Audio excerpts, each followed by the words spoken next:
Hi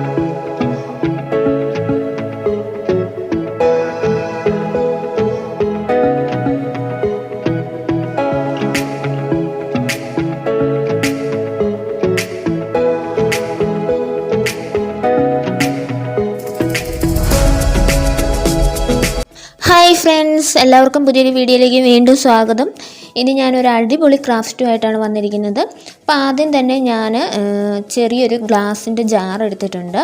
നിങ്ങൾക്ക് വേണമെങ്കിൽ പ്ലാസ്റ്റിക്കിൻ്റെ ബോട്ടിൽസ് ആണെങ്കിലും എടുക്കാം കേട്ടോ. അതിനുശേഷം ഞാൻ എൻ്റെ കയ്യിലുണ്ടായിരുന്ന കുറച്ച് പൊട്ടിയ വളമുറികൾ എടുത്തിട്ടുണ്ട് കേട്ടോ.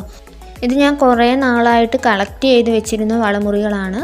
അപ്പം നമ്മൾ പഴയ ഇതുപോലെ വളകളൊക്കെയാണ് പൊട്ടിപ്പോകുമ്പോൾ അത് വെറുതെ കളയുകയല്ലേ ചെയ്യാറ്. അതൊക്കെ വെറുതെ കളയാതെ ഇതേ രീതിയിൽ നിങ്ങൾക്കും ട്രൈ ചെയ്ത് നോക്കാം കേട്ടോ. അപ്പം ഞാൻ ആ വളമുറികൾ ഓരോന്നായിട്ട് നമ്മൾ ആദ്യം എടുത്തിരുന്ന ആ ഗ്ലാസ് ജാറിൻ്റെ പുറത്തേക്ക് ഫുള്ളൊന്ന് ഒട്ടിച്ച് കൊടുക്കുകയാണ് ചെയ്യുന്നത്. വളരെ സിമ്പിളാണ്, എല്ലാവർക്കും വളരെ എളുപ്പത്തിൽ ചെയ്തെടുക്കാൻ പറ്റുന്ന ഒരു ഐഡിയ ആണിത്. അപ്പോൾ ഇതേ രീതിയിൽ ഞാൻ ഓരോ പീസും അടുപ്പിച്ചടുപ്പിച്ചിട്ട് ഫുള്ളായിട്ട് ഒട്ടിച്ച് കൊടുക്കുകയാണ് ചെയ്യുന്നത്. ഇപ്പം ഞാൻ എല്ലാ കളറും മിക്സായിട്ട് വരുന്ന രീതിയിലാണ് ഒട്ടിച്ച് കൊടുക്കുന്നത് കേട്ടോ. ഇപ്പം നിങ്ങളുടെ കയ്യിൽ ഒരു കളർ തന്നെ ഉള്ളൂ എന്നുണ്ടെങ്കിലും കുഴപ്പമൊന്നുമില്ല, അത് വേണമെങ്കിലും ഇതേ രീതിയിൽ ഫുള്ളായിട്ട് ഒട്ടിച്ചെടുക്കാം. ഒരു കളർ തന്നെ ഒട്ടിച്ച് കൊടുക്കുമ്പോഴോട്ട് ഫുള്ളായിട്ട് ഒട്ടിക്കാനായിട്ട് തികയില്ല. അപ്പോൾ അതുകൊണ്ട് ഞാൻ എല്ലാ കളറും കൂടെ ഇതേ രീതിയിൽ മിക്സായിട്ട് വരുന്ന രീതിയിലാണ് ഒട്ടിച്ച് കൊടുക്കുന്നത്. നിങ്ങൾക്ക് വേണമെങ്കിൽ ഇതേ രീതിയിൽ വലുപ്പമുള്ള ബോട്ടിൽസിൽ വേണമെങ്കിലും ഒട്ടിച്ചെടുക്കാം കേട്ടോ. ഇത് കാണാനും ഭംഗിയുണ്ടാവും. ഞാനിവിടെ ഒട്ടിക്കാനായിട്ട് എടുത്തിരിക്കുന്നത് കുപ്പിവളയുടെ ചെറിയ ചെറിയ പീസുകളാണ് കേട്ടോ. കുപ്പിവളയുടെ പീസുകൾ തന്നെ വേണമെന്ന് നിർബന്ധമൊന്നുമില്ല. നിങ്ങൾക്ക് ഏത് ടൈപ്പ് വളയുടെ മുറികൾ വെച്ചിട്ടും ഇതേ രീതിയിൽ ചെയ്തെടുക്കാം കേട്ടോ. വളരെ സിമ്പിളാണ്. നമുക്ക് ഇപ്പം നമ്മൾ ഒട്ടിച്ചു കൊടുക്കുന്ന വളയുടെ മുറികൾക്കൊക്കെ നല്ല കളറുകളുള്ളത് കൊണ്ട് നമുക്ക് പെയിൻറ്റ് ചെയ്ത് കൊടുക്കേണ്ട ആവശ്യമൊന്നും വരത്തൊന്നുമില്ല. ഇപ്പം തന്നെ ഇത് ഫുള്ള് ഒട്ടിച്ച് കഴിയുമ്പം തന്നെ ഫുള്ള് കളർഫുള്ളായിട്ടാണ് ഇരിക്കുന്നത്. വേണമെങ്കിൽ ഒരു ആൻറ്റിക് ലുക്കൊക്കെ വേണമെന്നുണ്ടെങ്കിൽ ജസ്റ്റ് ഒന്ന് അതിൻ്റെ പുറത്തുകൂടെ ഒന്ന് ടച്ച് ചെയ്ത് കൊടുക്കാം. പക്ഷേ ഞാൻ അങ്ങനെ ചെയ്ത് കൊടുക്കുന്നില്ല കേട്ടോ. ഞാൻ ഈ കളറായിട്ട് ഫുള്ള് കാണുന്ന രീതിയിലാണ് വയ്ക്കാൻ പോകുന്നത്. അങ്ങനെ ഞാൻ ഫുള്ളായിട്ട് നമ്മുടെ വളമുറികൾ ഫുള്ള് ഒട്ടിച്ച് കൊടുത്തിട്ടുണ്ട്. കാണാനായിട്ട് നല്ല കളർഫുള്ളായിട്ടുണ്ട് കേട്ടോ. കാണാൻ നല്ല ഭംഗിയുണ്ട്. പല പല കളറിങ്ങനെ മിക്സായിട്ട് വന്നതുകൊണ്ട് നല്ല ഭംഗിയുണ്ട് കാണാനായിട്ട്. നിങ്ങൾക്ക് വേണമെങ്കിൽ ഒരു കളർ വെച്ചിട്ട് തന്നെ ഇതേ രീതിയിൽ ഫുള്ള് ചെയ്തെടുക്കാം കേട്ടോ. എങ്കിലും അതിലും കുറച്ചും കൂടി ഭംഗി ഇതേ രീതിയിൽ പല കളറും മിക്സായിട്ട് ഒട്ടിച്ച് കൊടുക്കുന്നതായിരിക്കും കേട്ടോ. ഞാനിതിൽ മണി പ്ലാന്റ് ആണ് ഇട്ട് വെക്കുന്നത് കേട്ടോ. അപ്പോൾ നിങ്ങൾക്ക് വേണമെങ്കിൽ എന്തെങ്കിലുമൊക്കെ ചെറിയ ചെറിയ പ്ലാന്റുകളൊക്കെ വേണമെങ്കിൽ ഇതിൽ ഇട്ട് വയ്ക്കാം. കാണാനായിട്ട് നല്ല ഭംഗിയുണ്ടാവും.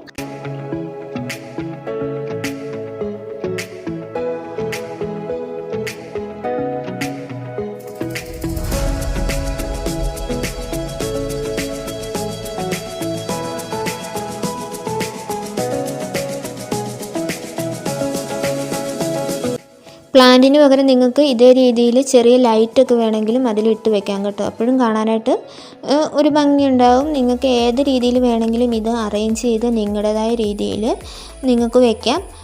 അല്ലെങ്കിൽ ഇതേ രീതിയിൽ ലൈറ്റൊക്കെ വെച്ചിട്ട് അതിൽ വേണമെങ്കിൽ ഫ്ലവേഴ്സ് സെറ്റ് ചെയ്ത് വയ്ക്കാം. അതൊക്കെ നിങ്ങളുടെ ഐഡിയ അനുസരിച്ചിട്ട് ചെയ്യാം. അപ്പോൾ ഇനി നമ്മൾ യൂസ് ചെയ്യാത്ത പഴയ വളകൾ വെച്ചിട്ടൊരു ഐഡിയയും കൂടെ കാണാം. അപ്പോൾ ഞാൻ യൂസ് ചെയ്യാത്ത എൻ്റെ കുറേ പഴയ വളകൾ എടുത്തിട്ടുണ്ട് കേട്ടോ. ഇതും കുപ്പിവള തന്നെയാണ്, ഞാൻ യൂസ് ചെയ്യാത്ത വളകളാണ്. അപ്പം ഇത് വെച്ചിട്ടാണ് ഞാനിനി ഒരു ക്രാഫ്റ്റ് ചെയ്യാൻ പോകുന്നത്. അപ്പോൾ അതിനായിട്ട് ഞാൻ ആദ്യം തന്നെ ഒരു കാർഡ്ബോർഡിൻ്റെ പീസ് എടുത്തിട്ടുണ്ട്. അപ്പം നമ്മളിനി എടുത്തിരിക്കുന്ന കാർഡ്ബോർഡിൻ്റെ പീസ് ആ എടുത്തിരിക്കുന്ന ഒരു വളയുടെ വലുപ്പത്തിൽ കട്ട് ചെയ്തെടുക്കാൻ പോവുകയാണ്. അപ്പം ഞാൻ ആദ്യം ഇതുപോലെ മാർക്കർ വെച്ചിട്ട് ഒന്ന് റൗണ്ട് ഷേപ്പിൽ വരച്ച് കൊടുത്തിട്ട് കറക്റ്റ് ആ റൗണ്ട് ഷേപ്പിൽ തന്നെ കട്ട് ചെയ്തെടുത്തിട്ടുണ്ട്. അപ്പോൾ അതിന് ശേഷം ഞാൻ അതിന് ഒരു വള എടുത്തിട്ട് അതിൻ്റെ സെൻറ്ററിലായിട്ട് നമ്മൾ കട്ട് ചെയ്ത കാർഡ്ബോർഡിൻ്റെ പീസ് ഒട്ടിച്ച് കൊടുക്കുകയാണ് ചെയ്യുന്നത്. അങ്ങനെ കാർഡ്ബോർഡിൻ്റെ പീസ് നല്ല രീതിയിൽ ഒട്ടിച്ച ശേഷം നമ്മൾ ആദ്യം ഒട്ടിച്ച വളയുടെ മുകളിലായിട്ട് അടുത്ത വള ഒട്ടിച്ച് കൊടുക്കുക. അപ്പോൾ ഇതേ രീതിയിൽ ഓരോ വളകളുടെ മുകളിലായിട്ട് ആ ഫുള്ള് വളകളും ഒട്ടിച്ച് എടുക്കുകയാണ് ചെയ്യുന്നത്. വളരെ സിമ്പിളാണ്, ഒരുപാട് പണികളൊന്നുമില്ല. ആ വളകൾ ഫുള്ളും അടുപ്പിച്ചടുപ്പിച്ച് ഒട്ടിച്ചെടുക്കുക മാത്രമേ ചെയ്യേണ്ടതുള്ളൂ.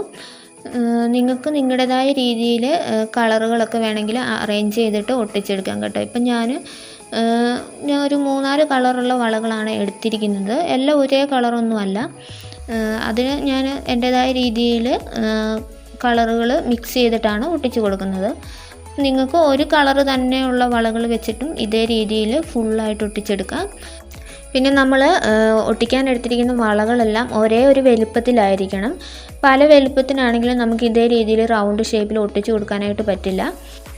അങ്ങനെ ഞാൻ എടുത്തിരിക്കുന്ന വളകൾ ഫുള്ളായിട്ട് ഇതേ രീതിയിൽ ഓരോന്നിൻ്റെ മുകളിലായിട്ട് ഫുള്ള് ഒട്ടിച്ചു കൊടുക്കുന്നുണ്ട് കേട്ടോ.